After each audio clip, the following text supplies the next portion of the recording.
ఈరోజు మరి ఈ కార్యక్రమానికి హాజరైన పత్రికా మిత్రులకు మరి అందరికంటే ముఖ్యంగా గత వారం 10 రోజులుగా వీరోచితంగా పోరాటం చేసి మరి ఎక్కడికక్కడ ప్రతి గ్రామంలో అద్భుతంగా తమ శక్తిని యుక్తిని అన్నిటిని ప్రదర్శించి మరి గెలిచి వచ్చిన సర్పంచులకు గెలిచి వచ్చిన వార్డు సభ్యులకు ఉప సర్పంచులకు అట్లాగే పోటీ చేసి కొద్ది తేడాతో ఓడిపోయిన మన బీఆర్ఎస్ నాయకులందరికీ పేరు పేరున గట్టిగా చప్పట్లతో వారికి హృదయపూర్వకంగా అభినందనలు చెప్పాలని చెప్పి నేను మిమ్మల్ని అందరినీ కోరుతా ఉన్నా. ఇది నిజంగా కూడా చెప్పాలంటే పార్లమెంటు గెలుచుడు అల్కగానే, కానీ పంచాయతీలో గెలుచుడు కష్టం. ఎందుకంటే పార్లమెంట్లో మీరు చూస్తూనే ఉన్నారు, కరీంనగర్ పార్లమెంట్లో ఏం చేయకపోయినా ఒక ఆయన గెలుతూనే ఉన్నాడు. మీరు 2 సార్లు ఉత్తగానే ఏం చేయకుండా గాలి మాటలు చెప్పుకుంటే గెలిచిపోతున్నాడు. కానీ పంచాయతీ ఎన్నికలు గెలవాలంటే మాత్రం చాలా కష్టం. ఎందుకంటే ఒక్కొక్క మనిషిని పట్టుకోవాలి, ఒప్పించుకోవాలి, మెప్పించుకోవాలి. ఎందుకంటే ఎట్లెట్లా ఓట్లు తగ్గుతాయి అట్లెట్లా ఓట్లకు విలువ పెరుగుతుంది. కాబట్టి ఒక్కొక్క ఓటే కీలకమైతుంది. అక్కడక్కడ టాస్లు గెలిచిన వాళ్ళు ఉన్నారు, అక్కడక్కడ 1 ఓటుతో గెలిచిన వాళ్ళు ఉన్నారు, అక్కడక్కడ 4 ఓట్లు 5 ఓట్లు 6 ఓట్లు 10 ఓట్లలో గెలిచిన వాళ్ళు ఉన్నారు. కాబట్టి పంచాయతీ ఎన్నికల్లో గెలవడం సామాన్యమైన విషయం కాదు. ఇంకోటి మీకు తెలుసు, అధికార పార్టీగా మనం ఉన్నప్పుడు గతంలో 10 సంవత్సరాల అధికారంలో ఉన్నప్పుడు ఇక్కడ మన సిరిసిల్లలో కాంగ్రెస్ ఎన్ని సీట్లు గెలిచిందన్నాడు. ఇప్పుడే నేను అడుగుతున్న ఆగన్నను మన రవీంద్రరావు గారిని, యాది కూడా లేదు ఎవరికి. ఎందుకంటే డబల్ డిజిట్లో కూడా రాలేదు. 117 గ్రామ పంచాయతీలు ఉంటే కనీసం 10 సీట్లు కూడా గెలవలేవు వాళ్ళు ఆ రోజు. ఏది మనం అధికారంలో ఉన్నప్పుడు. ఇలా మనం అధికారంలో లేము, నిజానికి ప్రతిపక్షంలో ఉన్నాం. సరే ఉమ్మక్కకు డౌట్ వచ్చింది మనం అధికారంలో ఉన్నామా లేమా అని, కానీ నాకేం డౌట్ లేదక్క, మా వాళ్ళకు కూడా ఏం డౌట్ లేదు. ఇక్కడ అధికారులు, పోలీసు వాళ్ళు, కాంగ్రెస్ వాళ్ళు, వాళ్ళ దౌర్జన్యాలు, వాళ్ళ కిరాతకాలు గత 2 ఏళ్లుగా అనుభవిస్తున్న వాళ్ళందరికీ తెలుసు. మనం ప్రతిపక్షంలోనే ఉన్నాం. కానీ మీరు యాద్ చేసుకోండి ఒకసారి, ఇప్పుడు గత 20-25 రోజులు ఎలక్షన్లు అయినాయి. కనీసం నేను ఏదైనా గ్రామంలోకి వచ్చి మైక్ పట్టుకొని ఉపన్యాసం చెప్పినా, నేను తిరిగినా ఎక్కడైనా, పోనీ ఫోన్ చేసి ఫలానోళ్ళో కోటేయండి ఫలానోళ్ళో కోటేయద్దని చెప్పి నేను అప్పీల్ చేసినా. పక్కన కాంగ్రెస్ ఎమ్మెల్యే వేములవాడలేమో ఊరూరు తిరిగిండు మైక్ వేసుకొని, తిరిగిండా లేదా? ఇక్కడ కాంగ్రెస్ వాళ్ళు కూడా తిరిగిండు ఊరూరు. కానీ ఏం జరిగింది మరి? 117 గ్రామాలుంటే సిరిసిల్లలో 80 గ్రామాల్లో మళ్ళీ గులాబీ జెండాను ఎగిరింది అంటే ఇది మీ గొప్పతనం, నాది కాదు. పార్టీ గొప్పతనం, పార్టీ నాయకత్వం గొప్పతనం, మీ గొప్పతనం. ఎందుకు అంటే ఇవాళ పార్టీ అంత బలంగా ఉంది కాబట్టే క్షేత్రంలో అధికారంలో ఇంకొకరు ఉన్నా, కాంగ్రెస్ ఉన్నా, ఇక్కడ మాత్రం కేసీఆర్ గారి మీద ఉన్న ప్రేమ, కేసీఆర్ గారి మీద ఉన్న నమ్మకం, గులాబీ కండువా గులాబీ జెండా మీద ఉన్న ప్రేమతో 80 మందిని మనోళ్ళని గెలిపించినందుకు సిరిసిల్ల ప్రజలకు హృదయపూర్వకంగా నేను శిరస్సు వంచి వారికి ధన్యవాదాలు తెలియజేస్తున్నా. కాకపోతే మరి సర్పంచ్ ఎలక్షన్ లెక్క నన్ను అడిగితే లెక్క కూడా చెప్తాను. ఎందుకంటే కొన్ని అనుమాన పక్షులు ఉంటాయి, వాళ్ళకి చెప్పాలి. ఎల్లారెడ్డిపేటలో మనం 14 గెలిచినాం, కాంగ్రెస్ 9 గెలిచింది, బీజేపీ ఒక 3 గెలిచింది. అట్లాగే ముస్తాబాద్లో గంభీరావుపేటలో మనం 19 గెలిచినాం, బీజేపీ 3 గెలిచింది, కాంగ్రెస్ 1 కూడా గెలవలేదు. అట్లాగే మనకు ముస్తాబాద్లో మనం 16 గెలిచినాం, కాంగ్రెస్ 3 గెలిచింది, బీజేపీ ఒక 3. మీరు చూస్తే తర్వాత వీర్నపల్లిలో మనం 11, కాంగ్రెస్ 4, 1-2 ఇండిపెండెంట్. తంగళ్లపల్లిలో మనం 20. మొత్తం చూస్తే 80 సర్పంచులు మనం గెలుచుకున్నాం. అయితే ఇక్కడ మీ అందరితో నా ప్రార్థన ఒకటి, నిన్నటిదాకా సర్పంచ్ ఎలక్షన్లు జరిగినప్పుడు కొన్ని దగ్గరలో మనోళ్ళే కొట్లాడారు. అటు మనోళ్ళే ఇటు మనోళ్ళే, ఇంకా 2 కాదు, అక్కడకన్నైతే 3-4 కొట్లాడారు. కొట్లాడినప్పుడు ఎవరికి ఏం చేయాలనో అర్థం కాలేదు. నిజానికి పార్టీ కూడా ఏమవుతుంది, ఒక ఊళ్ళే కొంతమంది అటు పోతారు, కొంతమంది ఇటు పోతారు, కులం పేరు మీదనో లేకపోతే దోస్తాన పేరు మీదనో ఇంకో దాని పేరు మీదనో అలగలగ అవుతారు, కొట్లాడతారు. కానీ ఇప్పుడు మన ఎండాకాలం వచ్చిందంటే మన దగ్గర క్రికెట్ మ్యాచ్లు పెట్టుకుంటాం, ఊళ్ళల్లో క్రికెట్ మ్యాచ్లు, వాలీబాల్ మ్యాచ్లు, కబడ్డీ మ్యాచ్లు పెట్టుకున్నప్పుడు ఏమవుతుంది, ఊళ్ళోనే 4 టీంలు అవుతాయి, కొట్లాడతాం, ఒకళ్ళే గెలుస్తారు, మిగతా 3 టీంలు ఉంటాయి. మరి అదే ఊరోళ్ళు వాళ్ళు కూడా. కానీ గేమ్ అయిపోగానే కలిసిపోతామా లేదా, మళ్ళీ సాయంత్రం దావత్ చేసుకుంటామా లేదా? ఇప్పుడు కూడా గట్లే దయచేసి మీరు ఉండాలని చెప్పి నేను కోరుతున్నా. ఎందుకంటే సర్పంచ్ ఎలక్షన్ అయిపోయింది, ఇక పగలు పంచాయతీలు నిన్న మొన్నటి దాకా కొట్లాడినాం కదా, రేపటి నుంచి వాడిని ముఖం చూడొద్దు, వాడు నన్ను తిట్టిన రోజు ఫలానా కాడ గిట్లా అన్నాడు గట్లా అన్నాడు అని జర మనసులో పెట్టుకోకుండ్రి. ఎందుకంటే మళ్ళీ 4 రోజులకే మళ్ళీ ఎలక్షన్లు ఉన్నాయి. ఇప్పుడు మనకు మళ్ళీ జిల్లా పరిషత్ ఉన్నది, మండల పరిషత్ ఉన్నది, ఈసారి కారు గుర్తుంటది, కేసీఆర్ గారు ఉంటారు. కాబట్టి ఈసారి మాత్రం మళ్ళొక్కసారి క్లస్టర్ బై క్లస్టర్ మనకు గ్రామ పంచాయతీలు 117 ఉన్నాయి, కానీ ఎంపీటీసీలు 57 ఉన్నాయి. కాబట్టి ఈ 117 నేను గౌరవ జిల్లా పార్టీ ప్రెసిడెంట్ గారిని మా మండలాల అధ్యక్షుల్ని కూడా నేను కోరుతా ఉన్నా, ఏ క్లస్టర్కు ఆ క్లస్టర్, 2 ఊర్లు ఉంటే 2 ఊర్లు, 3 ఊర్లు ఉంటే 3 ఊర్లు, ఒక టీం చేసి ఇప్పటి నుంచే ఒక లెక్క, ఒక ఆలోచన. 57 ఎంపీటీసీలకు గాను 5 జెడ్పీటీసీలకు గాను మన ప్రణాళిక ఏంది? నిన్నటిదాకా కొట్లాడినాం, సరే మరి రేపటి నుంచి మనం ఎట్లా పనిచేద్దాం, ఎట్లా 57 ఎంపీటీసీలు గెలుచుకుందాం అనే దిశగా ఇప్పటి నుంచే మన ఆలోచన మొదలు కావాలి. ఎక్కడెక్కడైనా పంచాయతీలు ఉంటే దయచేసి ఇప్పటి నుంచే మండలాల వారీగా సమన్వయం చేసుకొని ముందుకు నడవాలని చెప్పి నేను మిమ్మల్ని కోరుతా ఉన్నా. దయచేసి ఇక్కడ గెలిచిన వాళ్ళు, అట్లాగే ఓడిపోయిన వాళ్ళు, నిలబడ్డ వాళ్ళు అందరికి కూడా నా ప్రార్థన, ఇది పార్టీ యొక్క ప్రతిష్టకు సంబంధించిన అంశం కాబట్టి మనందరం కూడా ఐకమత్యంగా ముందుకు పోదాం. రేపు జిల్లా పరిషత్ ఎంపీటీసీ ఎలక్షన్లు ఎప్పుడు పెట్టినా, నిన్న మొన్నటిదాకా ఏమనుకున్నామంటే మరి కాంగ్రెస్ ప్రభుత్వం డిసెంబర్ ఆఖరి వారంలోనే నోటిఫికేషన్ ఇస్తుంది జిల్లా పరిషత్కు సంబంధించి అని చెప్పి వార్తలు వచ్చినాయి. కానీ నిన్న ముఖ్యమంత్రి గారి మాట చూస్తే మనసు మార్చుకున్నట్టు అనిపిస్తున్నది. ఎందుకంటే బీఆర్ఎస్ ఈ స్థాయిలో కొడుతుందని ఆయన కూడా అనుకోలే పాపం. ఈ స్థాయిలో అపోజిషన్లు ఉంటే కూడా కేసీఆర్ గారు కాలు బయటకు పెట్టకుండానే, కేసీఆర్ గారు కనీసం నోరు విప్పకుండానే మరి 12,000 సర్పంచులుంటే 32-33% మొత్తం రాష్ట్రంలో బీఆర్ఎస్ కొట్టింది అంటే ఆ దెబ్బకు మరి ఆయన వెనుకకు పోయినట్టే కనబడతా ఉన్నది. ఆ దెబ్బకు మరి వెనుక పోతాడేమో, పెట్టడేమో ఇప్పట్లా అని నేను అనుకుంటా ఉన్నా. కానీ దబ్బన పెడితే కూడా తయారుందాం. ఎక్కడోళ్ళం అక్కడ మనం ఇంతజాం చేసుకుందాం, ఎక్కడోళ్ళం అక్కడ ప్రణాళికలు రూపొందించుకుందాం. ఇక ఓడిపోయిన అభ్యర్థులు ఉంటారు, తక్కువతో ఓడిపోయిన ఉన్నారు. మన తంగలపల్లిలో మండల కేంద్రంలో 30 ఓట్లతోనే పాపం అంకార రవీందర్ గారు, గంత పెద్ద ఊళ్ళే 30 ఓట్లు అంటే ఏముంటది, 0.0002% అది ఉంటుంది. దాన్ని లెక్క తీస్తే ఒక గంతతో పోయింది. నేను ఓడిపోయిన క్యాండిడేట్లను కూడా నేను కోరుతా ఉన్నా, దయచేసి మీరు కూడా జనంలో యాక్టివ్ ఉండండి. ఓడిపోయినామని చెప్పి బీరిపోకండి, ఓడిపోయినామని చెప్పి దుప్పటి కప్పుకొని ఇంట్లో వండుకోవద్దు. చలికాలం నాకు ఎరికే, కానీ అట్లా అని చెప్పి ఇంట్లో ఉండొద్దు. ఎందుకంటే ఓడిపోయినాక ఇల్లు తిరిగి థ్యాంక్స్ చెప్పి రావాలి. ఓట్లు వేసిరు మీకు అందరు, గెలిచిన వాళ్ళు చెప్పాలి, ఓడిపోయిన వాళ్ళు కూడా చెప్పాలి. గెలిచిన వాళ్ళు కూడా నేను గెలిచిన కదా, నేను 5 ఏళ్ళు మళ్ళా ఎలక్షన్ కొట్లాడేది లేదు, నాకేందంటే నడవది. కంపల్సరీ ఇంటింటికి పోవాలి, దండం పెట్టాలి. ఎవరెవరైతే ఎలక్షన్ ముందు కలిసినరో, ఎవరెవరైతే ఎలక్షన్ ముందు ఓటేయమని కోరుకున్నారో, మీరు కోరినరో, అందులో కొంతమంది మీకు వేయలే, అయినా సరే మీకు తెలుసు వాళ్ళు వేయలేదని కూడా మీకు తెలుసు.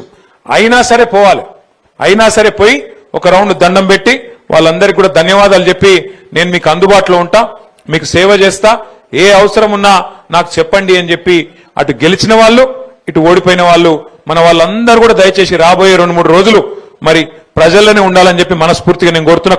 పోతారా లేదా? పోతామంటూ గట్టిగా సపోర్ట్లు కొట్టరు దయచేసి ఒక్కసారి. మరి సపోర్ట్లు కొట్టినట్టు కాదు, నిజంగా పోతారా లేదా నేను చూస్తా. Thank you. తర్వాత ఇంకొక మాట కూడా నేను మీకు విజ్ఞప్తి చేయాలి. సరే, జిల్లా పరిషత్ ఎలక్షన్లు, మండల పరిషత్ ఎలక్షన్లు అవి వచ్చేటప్పుడు వస్తాయి, వాటిని కొట్లాడదాం. ఈ లోపల పెద్దలు కేసీఆర్ గారు కూడా మనకు ఒక బాధ్యత పెడతా ఉన్నారు. సార్ ఏం చెప్పిందంటే, ఒకవేళ ప్రభుత్వం కనుక ఎలక్షన్లు పెడితే కొట్లాడదాం, ఎలక్షన్లు లేని పక్షంలో మన పార్టీ మరి జనవరి మాసంలోనే కొత్తగా సభ్యత్వ నమోదు కార్యక్రమం, కొత్త గ్రామ కమిటీలు, కొత్త మండల కమిటీలు, అట్లాగే జిల్లా కమిటీ కూడా కొత్తదనంతో నేసుకుందాం. మంచి చాకు లాంటి పిల్లలు ఎంతో మంది ఉన్నారు, వాళ్ళందరినీ కూడా కలుపుకొని బ్రహ్మాండంగా కొత్త రక్తం అట్లాగే పాత తరం అందరినీ కలుపుకునే విధంగా మంచి బ్యాలెన్స్ తోని కొత్త కమిటీలు కూడా వేసుకుందాం జనవరి మాసంలో. దానికి కూడా దయచేసి గౌరవ సర్పంచులు, అట్లాగే ఉప సర్పంచులు, వార్డు సభ్యులు మీరు కూడా పార్టీ పనిలో మీరు కూడా పూర్తి స్థాయిలో బాధ్యత తీసుకోవాలని నేను కోరుతా ఉన్నా. ఎందుకంటే పార్టీ నాయకత్వం మొత్తం మీకోసం గ్రామంలో పనిచేసింది. అట్లాంటప్పుడు మీరు కూడా రేపు పార్టీ పిలిపించినప్పుడు మరి మీదేసుకొని తప్పకుండా సభ్యత్వ నమోదు కార్యక్రమం కానీ, పార్టీ ఇచ్చే మిగతా కార్యక్రమాలు కానీ వాటిలో కూడా మీ పాత్ర పటిష్టంగా ఉండాలని చెప్పి కూడా నేను కోరుతా ఉన్నా. అట్లాగే నిన్న నేను చూసిన ముఖ్యమంత్రి గారు అసెంబ్లీలో అంటున్నా, హైదరాబాద్ లో ఆయన ప్రెస్ మీట్ పెట్టి చెప్తున్నాడు. 5 నిమిషాలలో మాట మార్చిండు ముఖ్యమంత్రి. మొదలు ఏమన్నాడు, మేము 66% గెలిచినాం, ఇది రాష్ట్రంలో మేము 66% గెలిచినామని మొదలు డైలాగులు కొట్టిండు. ఇది మా ప్రభుత్వానికి ప్రజలిచ్చిన ఆశీర్వాదం అని మొదలు డైలాగ్ కొట్టిండు. అతనికి 5 నిమిషాలకే మాట మార్చిండు. స్థానిక ఎన్నికలంటే లోకల్ విషయాల మీద జరుగుతాయి, లోకల్ అక్కడ ఉండే పరిస్థితులు బట్టి, కులం బట్టి, ఇంకోటి బట్టి జరుగుతుంది, దానికి మాకేం సంబంధం అని 5 నిమిషాల మాట మార్చిండు.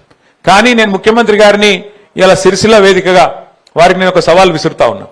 అయ్యా ముఖ్యమంత్రి గారు, మీరు అనుకుంటున్నట్టు ఏది 66% రాష్ట్రంలో ప్రజలు నీతోనే ఉన్నారు అనే మాట నిజమే అయితే నేను నీకు ఒక సవాల్ చేస్తా ఉన్నా.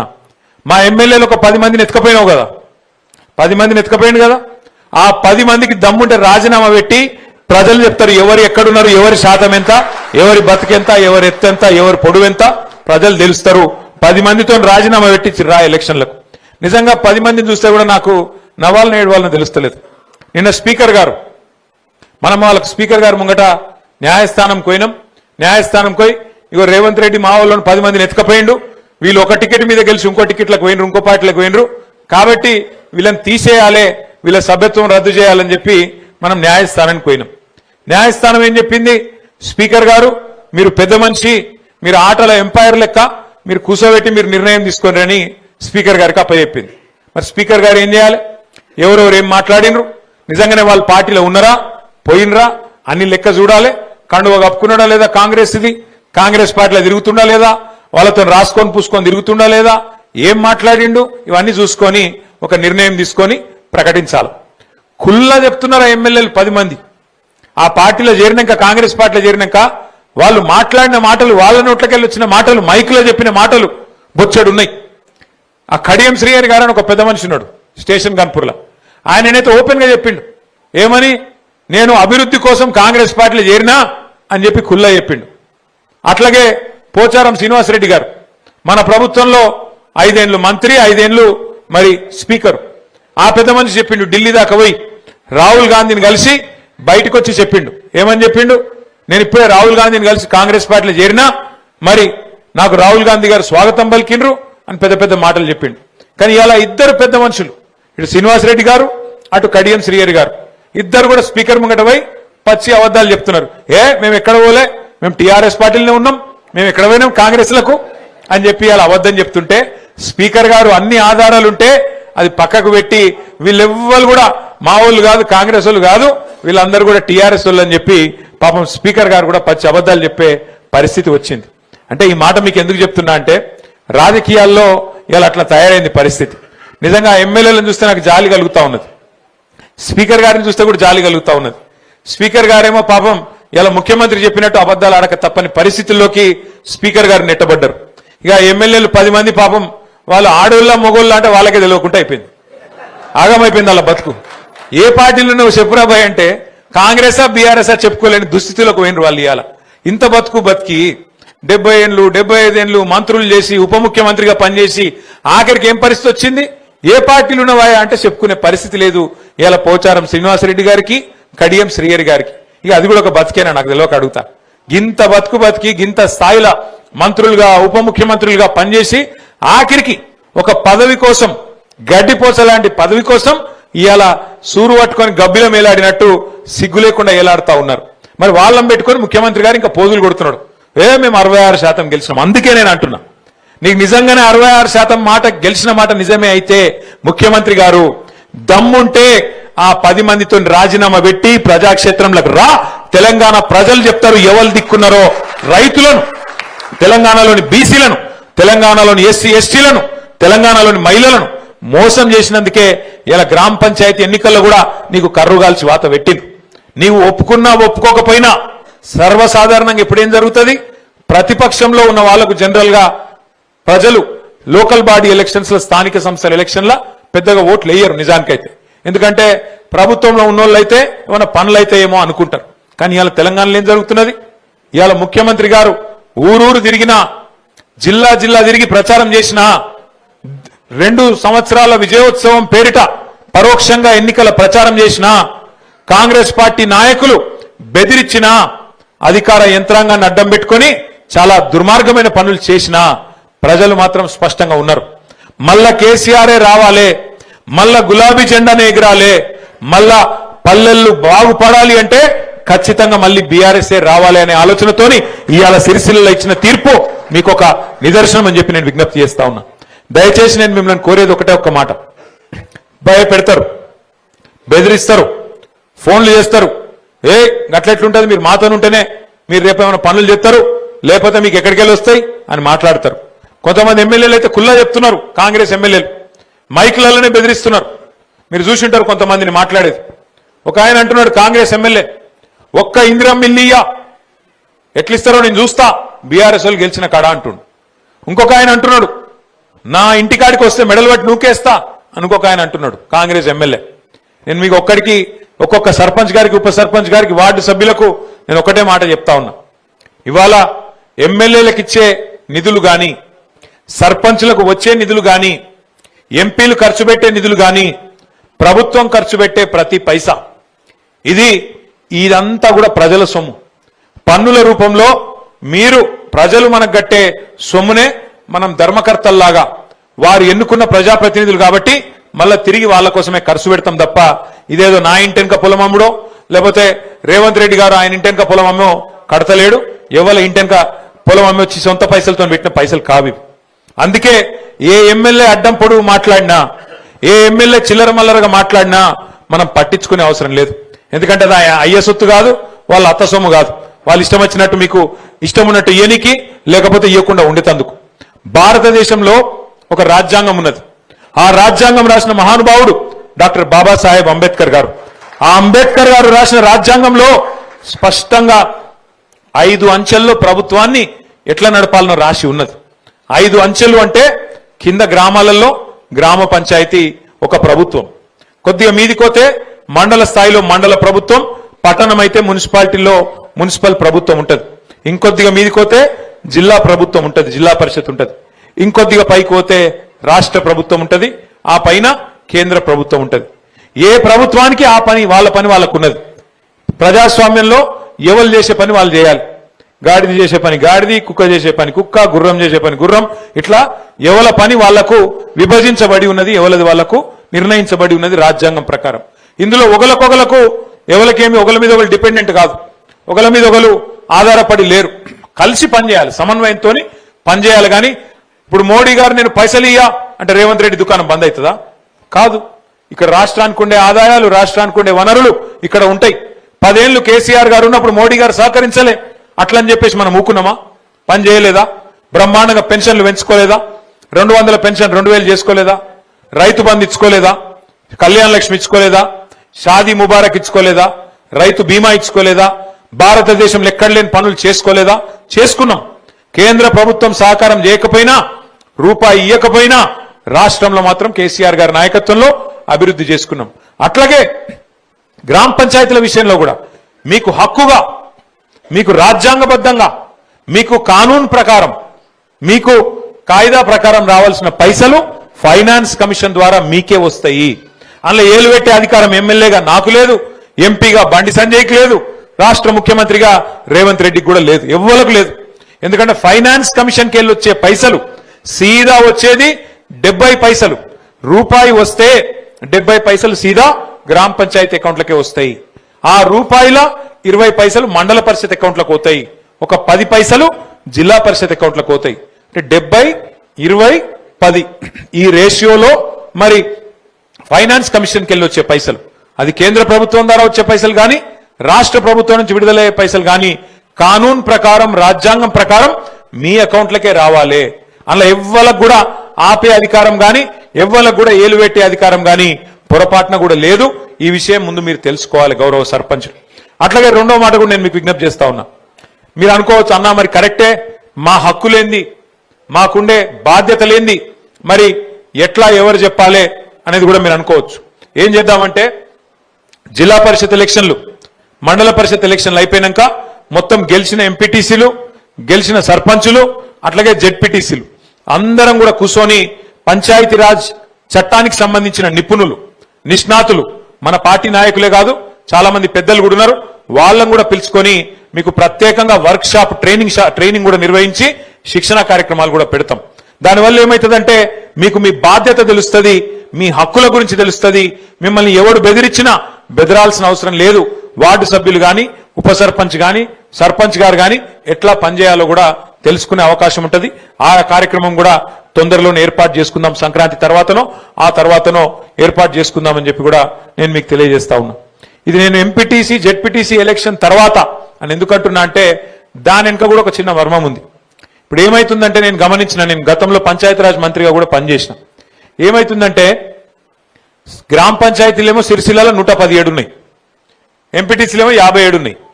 ఇప్పుడు ఎంపీటీసీ గారు ఏమనుకుంటారో తెలుసా, రేపు గెలిచినాక అగో సర్పంచ్ ఏమో ఒక ఊళ్ళో గెలిచిండు, నేనేమో 3 ఊళ్ళ మధ్యలో గెలిచిన, మరి నేను పెద్దోడిని కదా, నా గ్రామ పంచాయతీలో కుర్చీ లేకపోతే ఎట్లా, మరి నా పెద్దరికం ఉండాలి కదా అని ఎంపీటీసీ గారు అనుకుంటారు. కానీ నిజానికి చెప్పాలంటే మన రాజ్యాంగం కానీ మన పంచాయతీరాజ్ చట్టం కానీ చాలా స్పష్టంగా ఉన్నది. ఎవరి బాధ్యత ఏంది, సర్పంచ్ బాధ్యత ఏంది, ఎంపీటీసీ బాధ్యత ఏంది, మండల పరిషత్ బాధ్యత ఏంది, జెడ్పీటీసీ బాధ్యత ఏంది, కౌన్సిలర్ ఏం చేయాలి, చైర్మన్ ఏం చేయాలి, ఎవరి పాత్ర వాళ్లకు స్పష్టంగా నిర్వచించబడి ఉన్నది. ఇప్పుడు మీరందరూ టీవీలలో ప్రకటన చూసే ఉంటారు, భగవంతునికి భక్తునికి అనుసంధానమైంది ఏమిటిది? వా, నేను చెప్తున్నా అంబికా దర్బారునికి అయితే నేను ఎంత ప్రచారం చేస్తున్నా అంటే వాళ్ళు నాకేమైనా ఇవ్వాలి పైసలు లెక్కకైతే గత ప్రచారం చెప్తున్నా నేను. ఆ అంబికా కృష్ణ గారు ఎక్కడున్నాడు, అయ్యా టీవీలో చూస్తే జల్ది వచ్చి మా సిరిసిల్ల కొంత సాయం చేసిపో. నేనేమంటున్నా అంటే భగవంతునికి భక్తునికి అనుసంధానం ఏమిటి? అగరవత్తి. గట్లనే గ్రామ పంచాయతీకి మండలానికి అనుసంధానంగా ఉండేది ఎవరు? ఎంపీటీసీ గారు. ఆయన గ్రామ పంచాయతీల కృషి కోసం కొట్లాడద్దు ఎంపీటీసీ గారు. ఆయన ఏం చేయాలంటే 70-20-10 పైకెళ్ళి రూపాయి వస్తే కేంద్ర ప్రభుత్వంకి వెళ్ళి కానీ రాష్ట్ర ప్రభుత్వంకి వెళ్ళి కానీ వచ్చే రూపాయల 10 పైసలు జిల్లా పరిషత్ కోతాయి, 20 పైసలు మండల పరిషత్ కోతాయి, 70 పైసలు గ్రామ పంచాయతీకి వస్తాయి. వచ్చినప్పుడు మరి ఆ 20 పైసలు ఏవైతే మండల పరిషత్లు ఉన్నాయో వాటిని మా ఊర్లో ఎట్లా పెట్టాలి, అందులోకెళ్ళి కొంత తెచ్చుకొని మా ఊర్లో సర్పంచ్ గారితో సమన్వయంగా, ఇప్పుడు సర్పంచ్ గారు సీసీ రోడ్ వేస్తున్నారు, నువ్వు కూడా మళ్ళీ అదే రోడ్ తినలావు, పక్కకు మోరో లేకపోతే ఇంకోటో ప్రజలకు పని కొట్టేది కలిసిమెలిసి ఎట్లా పనిచేయాలి, ఆ సమన్వయం కోసమే ఎంపీటీసీ గారు. అట్లాగే జిల్లా పరిషత్కు మండల పరిషత్కు మధ్యలో సమన్వయకర్త ఎవరు? జెడ్పీటీసీ గారు. జిల్లా పరిషత్ ప్రాదేశిక సభ్యులు ఎవరైతే ఉంటారో వాళ్ళ బాధ్యత ఏంటంటే ఆ జిల్లా పరిషత్కు వచ్చే 10 పైసలు దాంతో పాటు జిల్లా పరిషత్ కొన్ని వేరే నిధులు కూడా ఉంటాయి, అందులోకెళ్ళి మండలానికి ఏం ఖర్చు పెట్టాలి, ఎక్కడ పెట్టాలి, ఎట్లా పెట్టాలి, వాళ్ళ అవసరం ఏమున్నది, అక్కడ ఉండే మండలంలో ఉండే మండల పరిషత్ సభ్యులతో ఎంపీటీసీలతో సర్పంచ్లతో సమన్వయం చేసుకొని అందరం కలిసిమెలిసి నడిచే విధంగా ఈ వ్యవస్థ ఏర్పాటు చేయడం జరిగింది. అందుకే నేను మిమ్మల్ని అందరినీ కోరేది, దయచేసి ఏ పంచాయతీ పెట్టుకునే అక్కర్లేదు. సర్పంచ్ గారి పని సర్పంచ్ గారికి ఉన్నది, ఉప సర్పంచ్ పని ఉప సర్పంచ్కి ఉన్నది, వార్డు సభ్యులకు వాళ్ళ పని ఉన్నది, ఎంపీటీసీకి వాళ్ళ పని ఉన్నది, అట్లాగే జెడ్పీటీసీకి ఎంపీపీకి ఎవరి పని వాళ్లకు స్పష్టంగా రాయబడి ఉన్నది. అందుకే ఒకరితోనొకరు పంచాయతీ పెట్టుకోకుండా నిన్నటిదాకా జరిగిన పంచాయతీలు కూడా మర్చిపోయి మరి రేపటి నుంచి కలిసిమెలిసి ముందుకు నడవాల్సిన బాధ్యత మన మీద ఉన్నదనే మాట నేను మీకు ముందుగా మళ్ళొకసారి గుర్తు చేస్తా ఉన్నా. అట్లాగే ఇంకొక మాట మాత్రం చెప్పి నేను ముగిస్తాను. మీ అందరికి తెలుసు మీరు గెలిచింది 5 ఏళ్ల కోసం. సో 5 ఏళ్లల్లా ఇప్పుడు ఇంకో 2 ఏళ్ళు 2.5 ఏళ్ళు కాంగ్రెస్ ప్రభుత్వమే ఉంటుంది. ఇక ఈ 2-2.5 ఏళ్ళు వీళ్ళైతే ఏం చేయరు, నేను ముందే చెప్తున్నా మీకు. ఎందుకంటే వాళ్ళతోనేం కాదు, వాళ్ళకి ఆ తెలివి కూడా లేదు, వాళ్ళకేమైనా చేయాలన్న ఆరాటం లేదు, వాళ్ళకి ఏమీ లేదు, తెలియదు. ఎందుకు తెలియదు అంటున్నా అంటే ఉత్తగానే అంటలేను, నాకేం అక్కస్తోని అంటలేను. 10 ఏళ్ళు కేసీఆర్ గారు పల్లెలను ఎట్లా బాగు చేసిండో మీ కళ్ళ ముంగట్నే ఉన్నది. కేసీఆర్ గారి ప్రభుత్వంలో ఎంత గొప్పగా మనం పనిచేసినామో కూడా మీ కళ్ళ ముంగట్నే ఉన్నది. ఇలా అప్పుడప్పుడు ఊళ్ళు తిరుగుతున్నప్పుడు చాలా సంతోషం అవుతుంది. నేను ఆ మధ్యన ఒకసారి ఆ గూడెం మీదకి వెళ్ళి కొండాపూర్ పోయేటప్పుడు ఆ రామరెడ్డి పల్లె మీదకి వెళ్ళి మధ్యలోకి మనం వేసుకున్న రోడ్లకి వెళ్ళిపోయినా. ఆ రోడ్డుకి వెళ్ళిపోతే ఎంత అందంగా అనిపించిందంటే మొత్తం చెట్లు, 2 దిక్కుల చెట్లు బ్రహ్మాండంగా స్వాగతం పలుకుతూ ఆడికి ఈడికి అద్భుతంగా ఒక ఆర్చ్ లెక్క, ఒక కమాన్ లెక్క 2 చెట్లు కలిసి ఒక హరితహారం లెక్క బ్రహ్మాండంగా అట్లా చెట్లు పెట్టించిన ఘనత, 270 కోట్ల మొక్కలు పెట్టించిన ఘనత మన నాయకుడు కేసీఆర్ గారు. ఊరూరికి చెట్లు పెట్టించుడే కాదు, 85% ఆ మొక్కలు బతకాలే, భవిష్యత్ తరాలకు వనికి రావాలే అని చెప్పి ఊరూరికి ఒక ట్యాంకర్ కొనిచ్చిండు కేసీఆర్ గారు. ట్యాంకర్తో నీళ్లు కొట్టాలి, చెట్లను బతికియాలి, లేకపోతే మీ పదవి పోతుందని చెప్పి ఒక సశలో ఆ చెట్ల కోసం చెట్ల మీద ఉన్న ప్రేమతోని మనల్ని బెదిరించిండు, మీరు బతికియాలి లేకపోతే ఎట్లా అని చెప్పి. అట్లాగే ఊళ్ళో చెత్త తీయాలి, సాఫ్ ఉండాలి, లేకపోతే రోగాలు వస్తాయి, మన పిల్లలకే గోస అవుతుందని చెప్పి ప్రతి ఊరికి ఒక ట్రాక్టర్, ప్రతి పల్లెకు ఒక ట్రాక్టర్ కొనిచ్చిండు కేసీఆర్ గారు. ఇలా ట్రాక్టర్ల డీజిల్ కూడా పోతలేరు కాంగ్రెస్ వాళ్ళు, వాస్తవం చెప్పాలంటే. ట్రాక్టర్ల డీజిల్ లేవు, ట్యాంకర్ల నీళ్లు లేవు, ఆఖరికి బుగ్గలు ఖరాబ్ అయితే ఎల్ఈడి బుగ్గలు పెట్టినాం, బుగ్గలు మార్చేటోడు కూడా లేదు. అట్లాంటి పరిస్థితి తీయాలి. చెత్త తీసేటోడు లేడు, బుగ్గ మార్చేటోడు లేడు, అట్లా ఆగమాగం అయిపోయింది మళ్ళీ తెలంగాణ పల్లె పరిస్థితి ఈ 2 ఏళ్లలో కేసీఆర్ గారు లేకపోతే. అందుకే గౌరవ సర్పంచ్లను నేను కోరుతా ఉన్నా, నిన్న మొన్నటిదాకంటే మీరు లేరు, ఇలా మీరు వచ్చిండ్రు, 22 నాడు మీరు ప్రమాణ స్వీకారం చేస్తున్నారు. మరి 22 ప్రమాణ స్వీకారం చేసిన తర్వాత మీరు బాధ్యతగా తీసుకోండి. మీకు గవర్నమెంట్ల నుంచి, కేంద్రం నుంచి, రాష్ట్రం నుంచి మీకు హక్కుగా రావాల్సిన డబ్బులు ఇప్పించే బాధ్యత నాది. తప్పకుండా కొట్లాడి ఇప్పించే బాధ్యత నాది. ఆ విషయంలో మీరు భయపడాల్సిన అవసరం లేదు. మనకు అసెంబ్లీలో జాగున్నది, పార్లమెంట్లో జాగున్నది. ఏడ కొట్లాడినా అట్లా కొట్లాడదాం. మీకు డబ్బులు వచ్చేటట్టు ఇంతజాం చేద్దాం. కొట్లాడి మీకు ఇప్పించే ప్రయత్నం మేము చేస్తాం. తప్పకుండా నాకు విశ్వాసం ఉంది. వాళ్ళకి ఇయ్యక తప్పది. కానూన్ ప్రకారం వాళ్ళు ఇయ్యాల్సిందే. అవి మీ అకౌంట్లోకి రావాల్సిందే. వాటిని మనం పద్ధతి ప్రకారం ఖర్చు పెడదాం. ఊరూరికి డంప్ యార్డులు కట్టినాం మనం. వాటిని కాంగ్రెస్ వాళ్ళు వచ్చినాక నాశనం చేసినారు. పట్టించుకున్నోడు లేడు. ఊరూరికి వైకుంఠ ధామాలు కట్టుకున్నాం మనం. మంచి నర్సరీలు పెట్టుకున్నాం. పల్లె ప్రకృతి వనాలు కట్టుకున్నాం.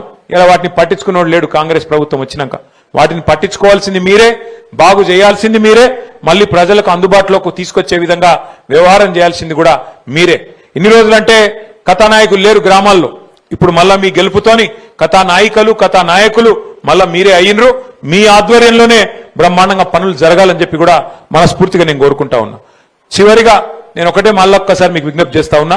మన ఊరు బాగు చేసేందుకు ఎవడో పక్కూరోడు రాడు, చేయడు. మనమే చేసుకోవాలి, మనమే మీదేసుకోవాలి. ప్రజలకు ఇచ్చిన మాటలు ఉంటాయి. అన్నా మీకు ఫంక్షన్ హాల్ కావాలని నేను కట్టిస్తా, కమ్యూనిటీ హాల్ కావాలని నేను కట్టిస్తా అని చెప్పి మీరు రకరకాలుగా మాట ఇచ్చి ఉంటారు. ఈ 2.5 ఏళ్లు ప్రజలకు కూడా చెప్పండి, ఓపిక పట్టండి. ఎందుకంటే కాంగ్రెస్ వాళ్ళు ఉన్నంత కాలం ఏమి జరగదు. కాంగ్రెస్ అంటేనే ప్రోగ్రెస్ కు విరుద్ధం వాళ్ళు. కాంగ్రెస్ ఉన్నదంటేనే ప్రోగ్రెస్ కు ఖిలాఫ్ వాళ్ళు ప్రోగ్రెస్ కానియరు. మళ్ళా 2.5 ఏళ్ల తర్వాత గులాబీ జెండా ఎగురుతుంది. రాష్ట్రంలో కేసీఆర్ గారు తిరిగి ముఖ్యమంత్రి అవుతారు. ఇంకో 2.5 ఏళ్లు మీరే సర్పంచులు ఉంటారు మళ్ళా కేసీఆర్ గారి నాయకత్వంలో. అప్పుడు అన్ని పనులు కూడా అవుతాయి. రంది లేకుండా, ఏ బాధ లేకుండా అన్ని పనులు చేసుకుందాం. ఈ లోపల వచ్చే నిధులతో నెట్టుకొని వద్దాం. తర్వాత మళ్ళీ ఒక్కసారి అద్భుతాలు సృష్టించుకుందామని చెప్పి మీకు విజ్ఞప్తి చేస్తూ, నాకు తెలుసు గెలిచిన సర్పంచులు, ఉప సర్పంచులు, వార్డు సభ్యులే కాకుండా వాళ్ళని గెలిపించిన వాళ్ళు కూడా చాలా మంది ఉన్నారు, కార్యకర్తలు. వాళ్ళకు కూడా ఒకసారి గట్టిగా చప్పట్లు కొట్టి వాళ్ళకు కూడా అభినందనలు చెప్పాలని చెప్పి కూడా నేను కోరుతా ఉన్నాను.